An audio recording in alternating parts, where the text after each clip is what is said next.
16. 상처의 회복. 다음날 아침 잠에서 깨어난 질은 동굴 속에 있는 자신을 발견하고는 한순간 끔찍한 지하세계에 다시 돌아가 있다고 생각했다. 그러나 히스 침대에 누워 모피를 덮고 돌 화로에서 방금 지펴놓은 듯이 기분 좋게 타닥타닥 타고 있는 불꽃과 그 너머 동굴 입구에서 들이비친 아침 햇살을 보자 행복한 일들이 다 기억났다. 어제 그들은 모두 그 동굴 안에 모여 앉아 맛있는 저녁 식사를 했다. 질은 비록 식사가 완전히 끝나기도 전에 잠이 들었지만 말이다. 난쟁이들이 자기 몸보다 더 큰 프라이팬을 들고 물가에 모여있던 것과 맛있는 냄새를 풍기며 지글지글 타오르던 한도 끝도 없이 많은 소세지들이 어슴푸레하게 질의 기억 속에 남아있었다. 그 소시지는 빵과 콩으로 절반 이상 채워진 형편없는 소시지가 아니라 순 살코기에 양념을 한 기름진 것으로 김이 모락모락 나고 크게 부풀어 오른 데다 아주 살짝 태운 소시지였다. 그리고 커다란 잔에 가득 담긴 코코아, 구운 감자와 군밤, 그리고 씨를 빼고 건포도를 넣어 구운 사과, 또 뜨거운 음식을 먹고 난 뒤에 입안을 산뜻하게 해주는 얼음도 있었다. 질은 일어나서 주위를 살펴보았다. 퍼들글럼과 유스터스는 멀지 않은 곳에 누워 둘 다 깊이 잠이 들어 있었다. 질은 큰 소리로 외쳤다. 거기 두 사람 안녕? 안 일어날 거예요? 질의 머리 위 어디선가 졸린 목소리가 말했다. 쉬, 누워서 쉴 시간이야. 푹 자. 알았지? 떠들지 말고 부엉. 질은 동굴 한 구석에 괴종시계 위에 앉아있는 허연 깃털 뭉치를 올려다보며 말했다. 어머! 글림패더네? 부영이가 날개 아래에서 고개를 꺼내들고 한쪽 눈을 뜨며 말했다. 맞아. 난 2시쯤 왕자님께 소식을 전하려고 왔어. 다람쥐들이 우리에게 좋은 소식을 가져다 줬지. 왕자님께 전할 소식을 말이야. 왕자님은 벌써 떠나셨어. 너희도 따라가야 해. 안녕. 부엉이의 머리는 다시 쏙 들어가 버렸다. 부엉이한테서 더 이상 정보를 얻을 수 없을 것 같아서 질은 자리에서 일어나 씻을 만한 곳과 아침 식사거리를 찾아 두리번거렸다. 그러나 그와 거의 동시에 작은 파우누스가 돌바닥에 염소 발을 또각또각거리며 굴 안으로 빠르게 걸어 들어왔다. 파우누스가 말했다. 아, 이브의 딸 드디어 일어났군요. 아담의 아들도 깨우는 게 좋지 않을까요? 몇 분 후면 출발해야 해요. 켄타우로스 둘이 친절하게도 두 분을 케어 페러벨까지 등에 업고 데려다 주겠다고 했어요. 그러고는 더 목소리를 낮춰 덧붙여 말했다. 물론 켄타우로스를 타고 가는 것은 특별한 일이며 여태껏 한 번도 없었던 큰 영광이라는 걸 알겠죠? 내 평생 그런 소리는 한 번도 들어본 적이 없으니까요. 켄타우로스를 기다리게 하면 실례예요. 왕자님은 어디 계세요? 유스터스와 퍼들글럼이 깨어나자마자 한 첫소리였다. 파우누스가 말했다. 그 파우누스의 이름은 오른수였다. 왕자님의 아버님이신 캐스피언 왕을 뵈러 케어 페러벨로 가셨어요. 폐하의 배는 머지않아 항구에 도착할 예정입니다. 폐하께서 먼 곳으로 떠나시기 전에 아슬라님을 만나신 모양이에요. 계시를 받으셨는지 직접 만나셨는지는 모르겠지만요. 아슬라님께서 배를 돌리게 하시고는 폐하께서 나니아에 도착하면 오랫동안 없어졌던 왕자를 만나게 될 거라고 일러주셨대요. 유스터스는 이제 자리에서 일어나 질과 함께 오른수가 아침 식사를 준비하는 것을 도왔다. 퍼들글럼에게는 침대에 계속 누워있으라고 했다. 클라우드 버스라는 켄타우로스이자 유명한 치료사 혹은 의사, 오른수가 그렇게 불렀다. 라고 부르는 이가 퍼들글럼의 발을 돌봐주려고 찾아왔다. 퍼들글럼은 아주 만족스럽다는 투로 말했다. 아, 다리를 무릎 꿇는 데서 자르려고 할 거야. 두고 봐. 그러나 퍼들글럼은 자리에 계속 누워있게 된 것은 좋아했다. 아침은 스크럼블 에그와 토스트였는데 유스터스는 한밤중에 그 성대한 만찬을 하나도 먹지 않은 사람처럼 달려들었다. 파우누스는 음식이 가득 든 유스터스의 입을 신기하게 쳐다보았다. 아담의 아들, 그렇게 너무 허겁지겁 서두를 필요는 없어요. 켄타우로스들이 아침 식사를 마친 것 같지는 않으니까요. 켄타우로스는 아주 늦게 일어났나 보죠? 지금은 10시가 넘었을 텐데요. 아니, 동이 트기 전에 일어났죠. 그러면 아침을 먹기 위해 무지 오래 기다렸나 보죠? 아니, 그렇지 않아요. 그들은 일어나자마자 먹기 시작했어요. 와, 아침을 아주 많이 먹나요? 아담의 아들, 그걸 몰랐어요? 켄타우로스에게는 사람의 위와 말의 위, 둘 다 있어요. 그리고 물론 둘 다 음식을 필요로 하죠. 그래서 우선 죽과 파벤더와 콩팥과 베이컨과 오믈렛과 차가운 햄과 구운 빵과 마멀레이드와 커피와 맥주를 먹습니다. 그 다음에는 약 1시간 동안 풀을 뜯고 따뜻한 밀기울과 귀리 조금 그리고 설탕 한 봉지로 식사를 마칩니다. 그렇기 때문에 선뜻 켄타우로스에게 주말을 같이 보내자고 하기가 몹시 곤란하죠. 여간 곤란한 게 아니거든요. 그 순간 동굴 입구에서 돌바닥을 두드리는 말발굽 소리가 났고 아이들은 고개를 들어 쳐다보았다. 멋있게 드러난 가슴 위로 검은 수염과 금빛 수염을 각각 늘어뜨린 켄타우로스 둘이 바깥에 서서 동굴 안을 들여다보려고 고개를 약간 숙인 채 그들을 기다리며 서 있었다. 그러자 아이들은 아주 다소곳에 쳐서 서둘러 식사를 마쳤다. 아무도 켄타우로스를 보면 우습게 생각하지 않는다. 켄타우로스들은 젊지 않고 위험 있는 이들로 별들에게서 배운 고대의 지혜를 지니고 있었으며 쉽게 기뻐하거나 화를 내지 않지만 한번 화를 내면 해일처럼 사나웠다. 질이 누워있는 마슈이글에게 다가가서 말했다. 잘 있어요, 퍼들글럼. 흥이 나게는 마슈이글이라 불렀던 거 미안해요. 유스터스도 마음속에 말을 했다. 저도요. 퍼들글럼은 세상에서 제일 좋은 친구였어요. 질이 또 덧붙였다. 또 만났으면 좋겠어요. 퍼들글럼이 말했다. 그럴 기회는 거의 없을 거야. 난 내 천막집도 다시 보게 될 것 같지 않거든. 그리고 왕자님도 좋은 친구이시지. 그런데 왕자님은 건강하시니? 내가 보기에 지하에서 오래 살아 몸이 많이 상하신 것 같던데. 당장이라도 쓰러질 것처럼 보였어. 질이 말했다. 퍼들글럼은 진짜 늙은 허풍쟁이에요. 장례식처럼 우울한 소리만 하면서 사실은 아주 행복해하죠. 그리고 아무거나 다 무서워하는 것처럼 말하면서 실제로는 사자처럼 아주 용감해요.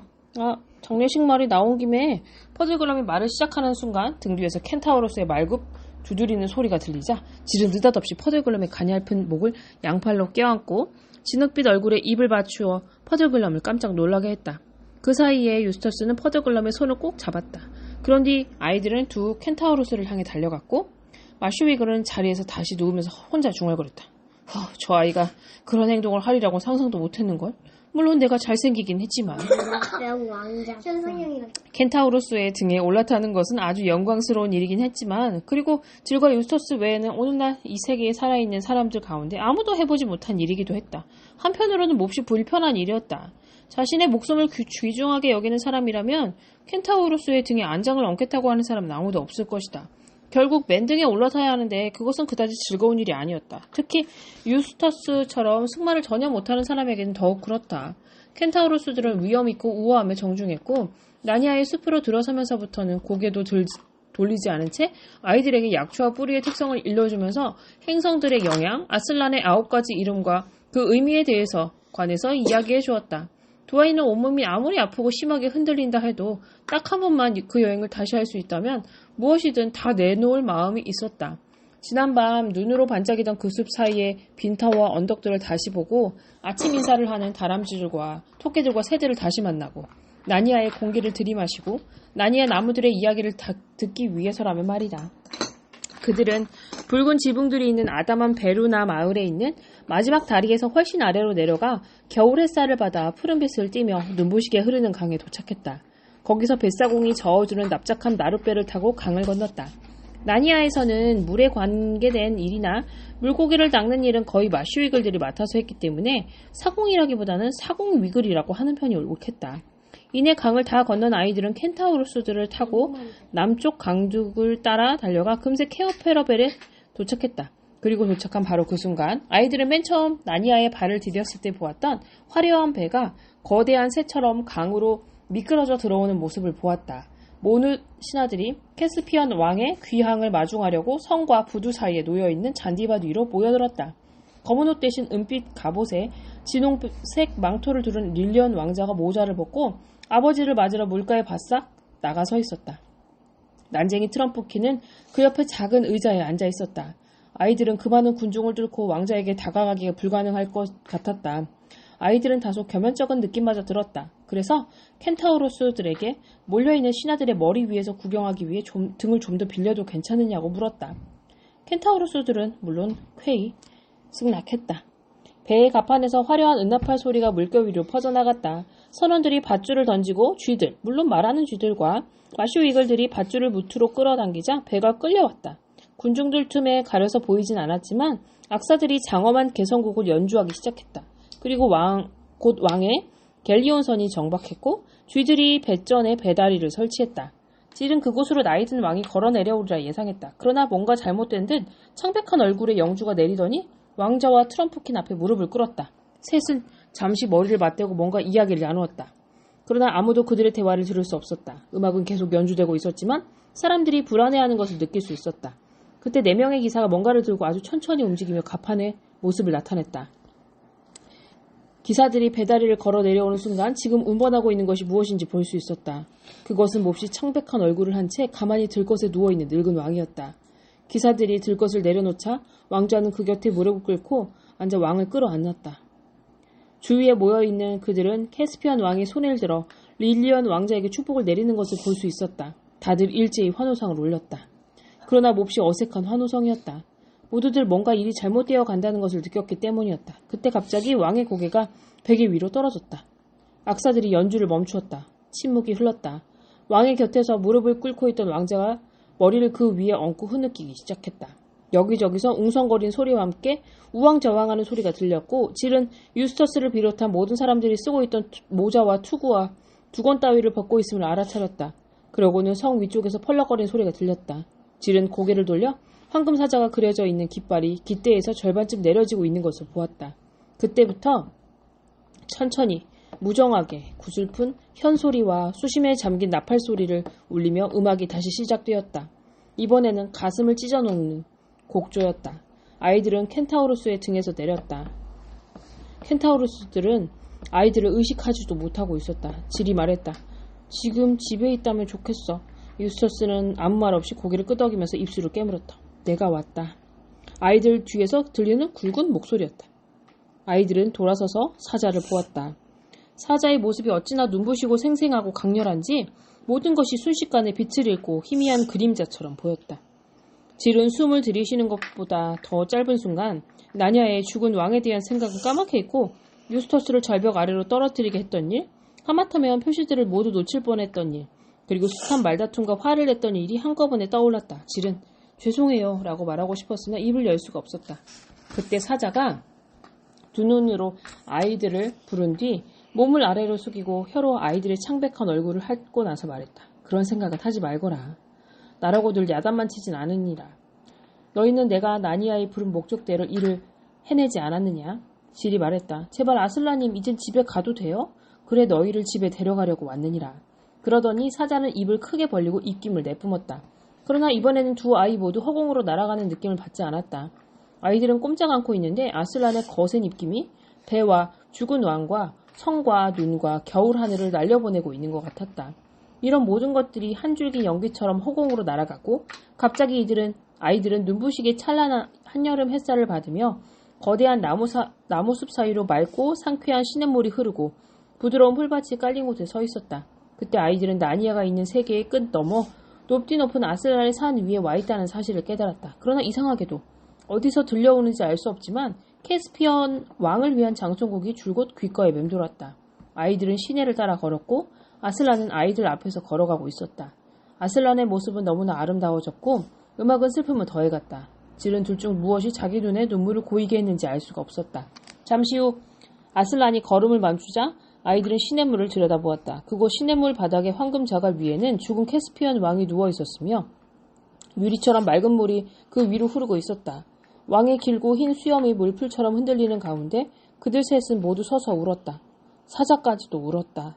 그 위대한 사자의 눈물은 만약 지구가 견고한 하나의 다이아몬드라면 그 눈물방울 하나하나가 지구보다 훨씬 더 값진 것이었으리라. 그리고 질은 유스터스가 어린아이처럼 울고 있는 것도 아니고 사내 아이처럼 자기가 운다는 사실을 감추고 싶어하면서 울고 있는 것도 아니고 꼭 어른이 우는 것처럼 울고 있다는 것을 알아차렸다. 적어도 이는 질이 표현할 수 있는 가장 정확한 묘사이다. 그러나 질이 말한 것처럼 그 산에서는 정말이지 누구도 특정한 나이를 갖고 있는 것 같지 않았다. 아슬란이 말했다. 아담의 아들아, 저 숲을 안으로 들어가서 네 눈에 띄는 가시를 뽑아 이리 가져오너라. 유스터스는 그 말을 따랐다. 가시는 길이가 30cm나 되고 칼처럼 날카로웠다. 아슬란이 앞발을 들어 유스터스에게 거대한 발바닥을 펴보이며 말했다. 내 발에 찔러 넣어라, 아담의 아들아. 꼭 그래야 하나요? 그렇다. 유스터스는 이를 악물고 사자의 발바닥에 가시를 꽂았다. 그러자 거기서 엄청난 핏방울이 흘러나왔는데 여러분이 이제까지 보았거나 혹은 상상했던 것보다 훨씬 붉은 핏방울이었다. 이내 핏방울은 시냇물 속으로 떨어져 왕의 죽은 몸 위에 퍼졌다. 그 순간 구슬픈 음악이 멈추는가 싶더니 죽은 왕의 몸이 변하기 시작했다. 흰턱 수염이 잿빛으로 바뀌는가 싶더니 잿빛에서 다시 노란색으로 변했고 이내 점점 짧아지다가 완전히 사라져버렸다. 그 다음 야위였던 두 뺨은 차츰 둥그러지면서 생기를 띄었고 주름살이 펴지면서 두 눈도 떠졌다. 그러고는 눈과 입술에 웃음이 떠오르더니 갑자기 몸을 벌떡 일으켜 아이들 앞에 섰다. 그 모습은 아주 젊은 청년 같기도 하고 어린 사내아이 같기도 했다. 그러나 질은 구분할 수 없었다. 왜냐하면 아슬란의 나라에서는 사람들이 특정한 나이를 갖지 않기 때문이다. 물론 우리 세계에서도 가장 바보스러운 아이들이 가장 어린아이답고 가장 바보스러운 어른들이 가장 어른다운 법이다. 캐스피언은 아슬란에게 몸을 날려 한껏 팔을 뻗더니 아슬란의 거대한 목을 휘감았다. 그러고는 아슬란에게 힘껏 입맞추자 아슬란은 사자의 거친 입맞춤으로 답했다. 마침내 캐스피언은 아이들 쪽으로 돌아섰다. 캐스피언은 너무나 뜻밖의 기쁨에 큰 소리로 웃음을 터뜨렸다. 아, 유스터스. 그래, 자네도 마침내 세계의 끝에 닿았군. 네가 바다뱀을 내리치려다가 부러뜨렸던 그 두 번째로 훌륭한 내 검은 어쨌어? 유스터스는 두 손을 내밀고 캐스피언에게 다가가다가 갑자기 흠칫 놀라면서 물어났다. 유스터스는 말을 더듬었다. 저 다 좋아. 하지만 저기 말이야. 캐스피언이 말했다. 아, 그렇게 바보같이 굴지 좀 마라. 유스터스는 아슬란을 보며 말을 이었다. 하지만 저기 죽지 않았어요? 사자가 아주 조용한 목소리로 질의 생각에는 거의 웃는 것처럼 말했다. 그래, 죽었었지. 대부분의 사람들이 그랬듯이 말이야. 심지어 나도 그랬으니까. 죽지 않은 사람은 거의 없느니라. 캐스피언이 말했다. 아, 왜 그런지 알겠다. 내가 유령이나 무슨 헛개비라고 생각하는 거지? 하지만 모르겠어? 내가 지금 나니아에 나타난다면 유령이라 할 수 있겠지. 왜냐하면 난 이제 그곳에 사는 사람이 아니니까. 하지만 자신의 나라에서는 유령이 될 수 없어. 내가 너희 세계에 가면 유령일지도 모르지. 나도 모르겠다. 하지만 이곳은 너희 세계가 아니야. 넌 지금 여기 있으니까. 아이들은 커다란 희망으로 마음이 부풀었다. 그러나 아슬란은 그 텁수룩한 머리를 흔들었다. 아니다, 사랑하는 나의 아이들아. 너희가 여기서 나를 다시 만나게 될 때는 모두 여기에 머무르게 될 것이니라. 그러나 지금은 아니다. 잠시 동안 너희 세계로 다시 돌아가야 한다. 캐스피언이 말했다. 아슬란님, 저는 늘 이 아이들의 세계를 딱 한 번만이라도 보고 싶었습니다. 그럼 안 될까요? 나의 아들아, 네가 이제 죽은 이상 너에게 안 되는 일이란 없다. 자, 너의 이 아이들의 세계를 보게 되리라. 그들의 시간으로 딱 5분 동안이다. 그 시간이면 거기서 네가 할 일을 충분히 할 수 있을 게다. 그리고 아슬란은 질과 유스터스가 실험학교로 돌아가리라는 것과 그곳의 사정에 대해 하나하나 설명해 주었다. 아슬란은 질과 유스터스만큼이나 자세히 알고 있는 듯했다. 아슬란이 질에게 말했다. 이부에 따라 저 덤불의 나뭇가지 하나를 꺾어 오너라. 질은 그렇게 했다. 나뭇가지에 질의 손이 닿는 순간 그것은 말채찍으로 변했다. 아슬란이 말했다. 자, 아담의 아들들아, 검을 뽑아라. 그러나 날이 아닌 쪽만 써야 한다. 용사가 아닌 겁쟁이와 어린이들을 상대로 하는 너희를 보내는 것이니까 말이야. 질이 물었다. 우리와 함께 가실 건가요, 아슬란님? 그들은 내 등만 보게 될 것이다. 아슬란이 숲 사이로 재빨리 아이들을 이끌자 불과 몇 발짝도 안 가서 눈앞에 실험학교의 벽이 나타났다. 그때 아슬란이 으르렁 하고 울부짖자 하늘에 있는 태양이 흔들리고 10m가량 벽이 그들 앞에서 무너져 내렸다. 그 사이로 학교의 관목숲과 체육관 지붕을 비롯한 모든 것이 나니아로 가기 전과 똑같은 모습으로 흐린 가을 하늘 아래 펼쳐져 있었다. 아슬란은 질과 유스터스를 향해 돌아서서 아이들에게 입김을 불어넣어주고 혀로 이마를 핥아주었다. 그러고는 자신이 만든 벽에 구멍 한가운데 엎드려 황금빛 등을 영국적으로 돌리고는 근엄한 얼굴로 아슬란의 나라를 바라보았다. 그와 동시에 질은 아주 낯익은 아이들이 월계수습 사이로 자신들을 향해 달려오는 모습을 발견했다. 거기에는 깡패무리에 속하는 아이들이 거의 다 있었다. 아델라 페니파드와 촐먼들리 메이저, 에디스 윈터블롯, 얼룩이 소너, 덩치 큰 베니스터, 그리고 매스꺼운 게러트 쌍둥이 녀석들. 그러나 그 아이들은 느닷없이 멈춰섰다. 그 아이들의 얼굴에는 심술과 거만함과 잔인함과 비열함이 사라지고 오직 공포만이 서려 있었다. 왜냐하면 벽과 그 구멍 사이에 아기 코끼리만큼이나 커다란 사자가 누워있고 번쩍이는 옷을 입은 세 사람이 무기를 들고 자신들을 향해 내려오는 것을 보았기 때문이다. 질은 이제 자기 안에 있는 아슬란의 힘으로 여자 아이들에게 채찍을 휘둘렀고 캐스피언과 유스터스는 사내 아이들을 향해 검의 뭉툭한 등을 너무나 능숙하게 휘둘러 불과 2분 만에 모든 심술쟁이들이 살인자다! 독재자다! 사녀다! 이건 공평하지 않아! 하고 외치며 정신없이 내빼게 만들었다. 그때 교장 선생님이 무슨 일인지 알아보려고 나왔다. 사자와 부서진 벽과 캐스피언과 질과 유스터스. 교장 선생님은 그들을 알아보지 못했다. 를 목격한 교장 선생님은 발작이라도 일으킨 것처럼 허둥대다가 학교 건물로 되돌아가서 경찰에서 서커스 사자가 도망쳐 나왔으며 탈출한 죄수들이 벽을 부수고 칼을 휘두르고 있다고 신고했다.